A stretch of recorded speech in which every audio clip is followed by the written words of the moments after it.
আমাৰ অসমত যিবিলাক ফৰেনাৰ্ছ ট্ৰিব্যুনেল আছে তাতে বহুত কেছ পেণ্ডিং হৈ আছে। এই কেছবিলাকৰ ভিতৰত ২৮,০০০ এনেকুৱা ব্যক্তি আছে যাৰ উপাধি কোচ ৰাজবংশী লোকসকলৰ সৈতে মিলে। অৰ্থাৎ ২৮,০০০ কোচ ৰাজবংশী লোকে আজিও বিদেশীৰ এটা অপমান লৈ তেওঁলোকে ট্ৰিব্যুনেলত কেছ খেলি আছে।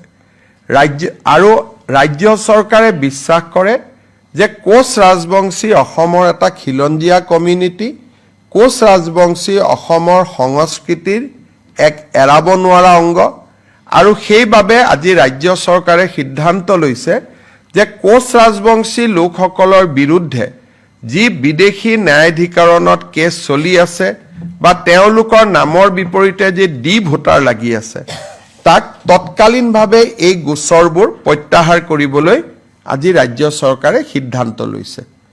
এইটো এটা কোচ ৰাজবংশী কমিউনিটি, বহুত দিন তেওঁলোকে কষ্ট খালে আৰু এই কমিউনিটিৰ মানুহবোৰ বৰ দুখীয়া।